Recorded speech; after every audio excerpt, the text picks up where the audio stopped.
नमस्कार दोस्तों, मैं दीपक कुमार आप सभी का आपके अपने YouTube channel excellent career academy में स्वागत करता हूं। दोस्तों, आज हम इस वीडियो में एसएससी जीडी के एग्ज़ाम के लिए टॉप 20 क्वेश्चंस को डिस्कस करने वाले हैं। जीके और जीएस का क्वेश्चन ये होने वाला है और ये सारे क्वेश्चंस काफ़ी ज़्यादा इंपॉर्टेंट हैं आपके नेक्स्ट जो भी एग्ज़ाम है। दोस्तों, ये हम लोग का सेट नंबर 5 रहने वाला है और इसका 4 वीडियो, इस सीरीज़ का 4 वीडियो हमारे चैनल पर ऑलरेडी अपलोड कर दिया गया है। आप चाहें तो आप जा कर के देख सकते हैं, सारे इंपॉर्टेंट क्वेश्चंस हैं, ठीक है। और आपको ज़रूर देखना चाहिए यदि आप एक बहुत ही बेहतर स्कोर के साथ जीएस को टारगेट कर रहे हैं, ठीक है। तो चलिए हम लोग देखते हैं यहाँ पर आज हम लोग का क्वेश्चन क्या रहने वाला है। दोस्तों, एक बात मैं बता दूं कि इसमें जितना भी क्वेश्चंस होगा, ठीक है, वो सभी प्रीवियस ईयर पेपर से लिया गया है, तो इसलिए ये वीडियो आपके लिए काफ़ी ज़्यादा इंपॉर्टेंट हो जाता है। तो चलिए आज का हमारा क्वेश्चन क्या रहने वाला है हम लोग देखते हैं। देखिए दोस्तों, हमारा पहला नंबर क्वेश्चन क्या कहता है, फर्स्ट नंबर कहता है गोवा को किस संशोधन के तहत पूर्ण राज्य का दर्जा दिया गया था। तो दोस्तों, इसका राइट आंसर क्या हो जाएगा दोस्तों, हमारा राइट आंसर हो जाएगा कितना, 56, ठीक है, 56वां संशोधन। हमारा राइट आंसर क्या होगा, 56वां संशोधन। और ये 56वां संशोधन कब हुआ था दोस्तों, 1987 ईस्वी को। आप याद रखेंगे, कब याद रखेंगे, 1987 ईस्वी को, ठीक है। यानी गोवा को किस संशोधन के तहत पूर्ण राज्य का दर्जा मिला था, तो आपको याद रखना है 56वां संशोधन। और किस वर्ष में हुआ था ये संशोधन, 1987 ईस्वी को, ठीक है। आप इसे याद रखेंगे। चलिए हम लोग का नेक्स्ट क्वेश्चन क्या होता है तो हम लोग देखते हैं। हमारा अगला क्वेश्चन क्या करता है, हमारा नेक्स्ट क्वेश्चन है अवध का अंतिम नवाब कौन था। तो दोस्तों, इसका राइट आंसर क्या होगा, वाजिद अली शाह। हमारा ऑप्शन नंबर ए करेक्ट होगा, ठीक है। वाजिद अली शाह हमारा जो है ये करेक्ट आंसर है, आप इसे याद रखेंगे। दोस्तों, आपको ये बताना है कि अवध का जनक किसे कहा जाता है, ठीक है। अवध का जनक किसे कहा जाता है, आप हमें कमेंट बॉक्स में बताइए, ठीक है। मैं इसके पहले वाले वीडियो में बता चुका हूँ, इसलिए मैं ये क्वेश्चन आपसे पूछ रहा हूँ, ठीक है। और दोस्तों, अगर आपने वो वीडियो नहीं देखा है तो आप जा करके ज़रूर देखें, और इससे आपको काफ़ी ज़्यादा फायदा होगा, ठीक है। चलिए अब हम लोग का नेक्स्ट क्वेश्चन क्या होने वाला है। देखिए हमारा नेक्स्ट क्वेश्चन है तीसरा नंबर क्वेश्चन, किस किले को मराठा साम्राज्य का प्रथम स्तंभ माना जाता है, ठीक है। तो देखिए दोस्तों, यहाँ पर हमारा राइट आंसर क्या होगा, ये हमारा ऑप्शन नंबर सी प्रचंडगढ़, ठीक है। प्रचंडगढ़ ये हमारा राइट आंसर है, ठीक है। चलिए आप अब इसके बारे में हमें क्या बताएंगे, इसके बारे में ये बताइए मराठा साम्राज्य की स्थापना किसने की, ठीक है। मराठा साम्राज्य की स्थापना किसने की, ठीक है। दोस्तों, यहाँ पर मैं आपको बता दूं, मराठा साम्राज्य जो है इसका अंतिम शासक जो हुआ वो प्रताप सिंह हुआ, ठीक है। प्रताप सिंह, आपको ये याद रखना है, ठीक है। आप हमें ये बताइए कि मराठा साम्राज्य की स्थापना किसने की। चलिए हम लोग का नेक्स्ट क्वेश्चन क्या है दोस्तों, ये देखिए हमारा अगला क्वेश्चन क्या कहता है, निम्नलिखित में से कौन सा रोग मुख्य रूप से एडीज मच्छरों द्वारा संचरित वायरस के कारण होता है। दोस्तों, यहाँ पर आपको ये बताना है कि एडीज मच्छरों के काटने से कौन सा रोग होता है, ठीक है। यहाँ ऑप्शन दिया गया है, इसके अनुसार आपको बताना है। तो देखिए यहाँ पर आपका ऑप्शन नंबर सी होगा, ठीक है, जीका बुखार, ठीक है। जीका बुखार जो होता है वो एडीज मच्छर के काटने से होता है।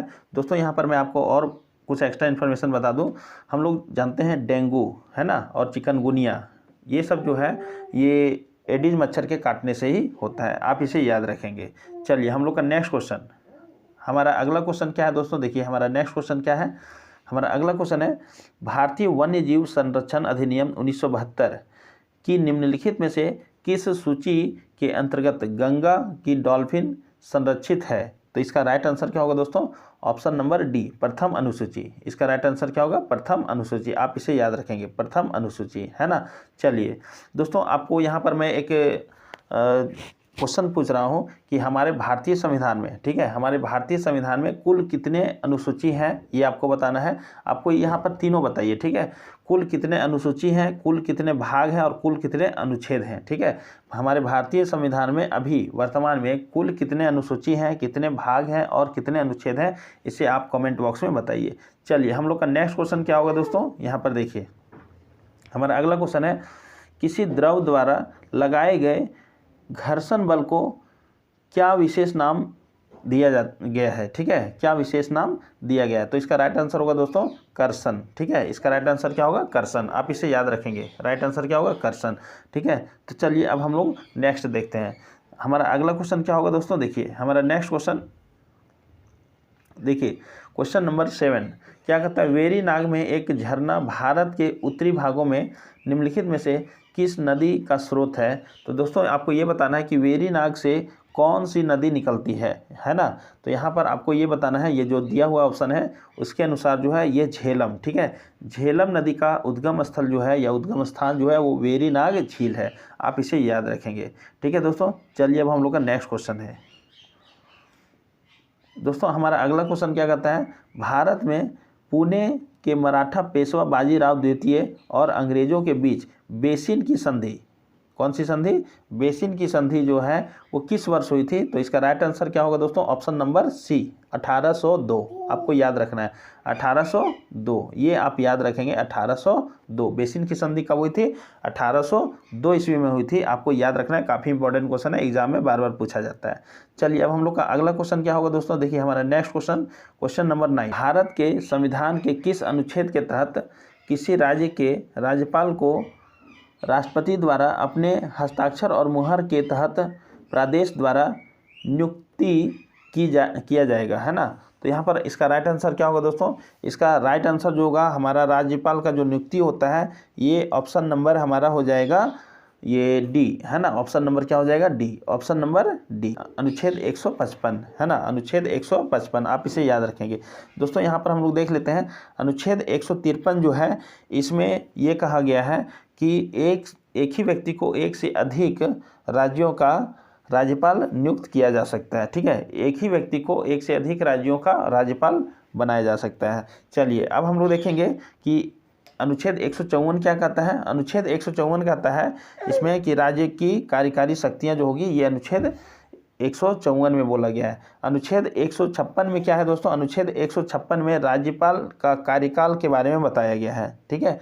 और अब अभी देखें अनुच्छेद 155 जो है इसमें क्या बोला गया है, अनुच्छेद 155 जो है वो राज्यपाल की नियुक्ति के संबंधित बात करता है। तो आप यहाँ पर ये सारा क्वेश्चन को देख लिए हैं। चलिए अब हम लोग नेक्स्ट क्वेश्चन में चलते हैं। हमारा अगला क्वेश्चन क्या है दोस्तों, देखिए हमारा नेक्स्ट क्वेश्चन क्वेश्चन नंबर 10, निम्नलिखित में से कौन मानव पूंजी नहीं है। तो इसका राइट आंसर क्या होगा दोस्तों, ऑप्शन नंबर डी। यहाँ पर ये जो है भूमि मानव पूंजी नहीं है। यहाँ पर देखिए, यहाँ पर जो भी ऑप्शन दिए गए हैं ए, बी और सी में, ठीक है, ये सभी मानव पूंजी कहलाते हैं, लेकिन ऑप्शन नंबर डी जो है भूमि, ये मानव पूंजी नहीं होगा। तो हमारा राइट आंसर क्या होगा, ये ऑप्शन नंबर डी। चलिए काफ़ी इंपॉर्टेंट क्वेश्चन ये आ चुका है आपके स्क्रीन पर, क्वेश्चन नंबर 11, ठीक है। क्या कहता है, हुंड्रू जलप्रपात किस नदी द्वारा बनता है, ठीक है। ये बहुत ही इंपॉर्टेंट क्वेश्चन है, आप इसे याद रखेंगे। तो दोस्तों हुंड्रू जलप्रपात जो है वो स्वर्ण रेखा नदी पर बनता है, और ये जलप्रपात जो है वो झारखंड राज्य में पाया जाता है, ठीक है। ये हुंड्रू जलप्रपात कहाँ पर है, झारखंड में है, ठीक है। आप इसे याद रखेंगे, कौन से नदी पर, स्वर्ण रेखा नदी पर, ठीक है। चलिए अब हम लोग का नेक्स्ट क्वेश्चन, हमारा अगला क्वेश्चन क्या है दोस्तों, देखिए क्वेश्चन नंबर 12 कहता है, बाल गंगाधर तिलक द्वारा संपादित कौन सा समाचार पत्र ब्रिटिश शासन के सबसे मजबूत आलोचकों में से एक था। तो इसका राइट आंसर क्या होगा दोस्तों, हमारा राइट आंसर होगा केसरी। आप इसे याद रखेंगे, केसरी, ठीक है। चलिए आप इसे याद रखेंगे, केसरी। ये केसरी किनके द्वारा संपादित किया जाता था दोस्तों, बाल गंगाधर तिलक द्वारा, ठीक है। आप इसे याद रखेंगे दोस्तों। हमारे यहाँ पर क्वेश्चन नंबर 13 क्या कहता है, रॉबर्ट हुक ने 1665 ईस्वी में माइक्रोस्कोप के तहत एक खाली स्थान दिया हुआ यहाँ पर को देखकर कोशिका की खोज की। तो यहाँ पर हमें ये बताना है कि रॉबर्ट हुक जो है वो किस चीज़ को देख करके कोशिका की खोज की थी। तो दोस्तों यहाँ पर राइट आंसर क्या हो जाएगा, हमारा ऑप्शन नंबर डी, कॉर्क का टुकड़ा, ठीक है। कॉर्क का टुकड़ा जो है उसको देख करके कोशिका की खोज की, ठीक है। चलिए अब हम लोग नेक्स्ट क्वेश्चन की ओर चलते हैं। तो यहाँ पर हमारा अगला क्वेश्चन होगा क्वेश्चन नंबर 14।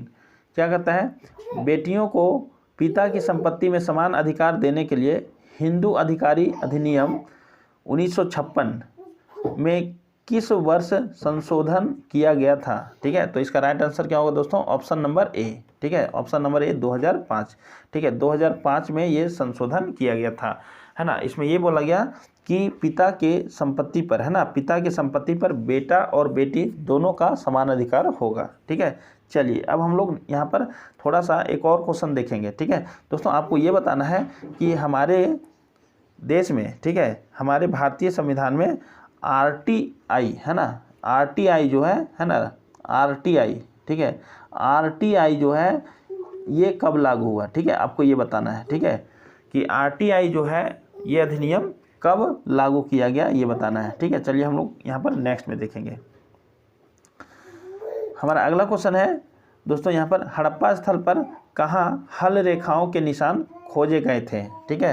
तो इसका राइट आंसर क्या होगा दोस्तों, कालीबंगा, ठीक है, कालीबंगा, ठीक है। ये एक हड़प्पा स्थल है, ठीक है, यहाँ पर खोजे गए थे हल रेखाओं के निशान। अब आप लोग नेक्स्ट क्वेश्चन में चलेंगे, ठीक है। हमारा अगला क्वेश्चन क्या है दोस्तों, हमारा अगला क्वेश्चन है भारतीय कम्युनिस्ट पार्टी की स्थापना किस वर्ष हुई थी। तो इसका राइट आंसर क्या होगा दोस्तों, इसका right answer option number D 1925 ईस्वी, आप इसे याद रखेंगे। चलिए अब हमारा नेक्स्ट क्वेश्चन क्या होगा, देखिए हमारा अगला क्वेश्चन है भारत में संविधान सभा का चुनाव कब हुआ था। भारत में संविधान सभा का चुनाव दोस्तों आपको याद होगा, यहाँ पर देखिए जो भी ऑप्शन दिया है इसमें हम लोग देखेंगे तो क्या मिलेगा हम लोग को, जुलाई 1946 ईस्वी में संविधान सभा का चुनाव जो है जुलाई 1946 ईस्वी में। दोस्तों आपको ये बताना है कि संविधान सभा का पहला अध्यक्ष किसे बनाया गया था, ठीक है, संविधान सभा का पहला अध्यक्ष किसे बनाया गया था, आपको ये कमेंट बॉक्स में बताना है, ठीक है। चलिए अब हम लोग का अगला क्वेश्चन,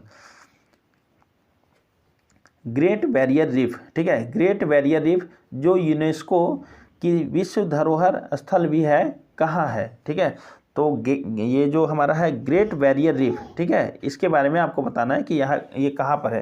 तो दोस्तों ये आप देखेंगे कि ये ऑस्ट्रेलिया में है, ठीक है, ऑस्ट्रेलिया में, ठीक है, ग्रेट बैरियर रीफ कहाँ है दोस्तों, ऑस्ट्रेलिया में है। दोस्तों आपको यहाँ पर एक क्वेश्चन और बताना पड़ेगा, ठीक है, आप यहाँ बताइए ऑस्ट्रेलिया की राजधानी क्या है, ठीक है, ऑस्ट्रेलिया की राजधानी क्या है, ठीक है, आपको ये बताना है कमेंट बॉक्स में। चलिए हम लोग का अगला क्वेश्चन यहाँ क्या होने वाला है, देखिए हमारा नेक्स्ट क्वेश्चन है रानी की वाव, है ना, निम्नलिखित में से किस नदी के तट पर स्थित यूनेस्को विश्व धरोहर स्थल है। तो इसका राइट आंसर क्या होगा दोस्तों, ये सरस्वती, ठीक है, सरस्वती, है ना, सरस्वती नदी के किनारे स्थित है। दोस्तों यहाँ पर आप देखेंगे कि ये रानी की वाव, है ना, ये कहाँ पर है, ठीक है, ये किस राज्य में पड़ता है।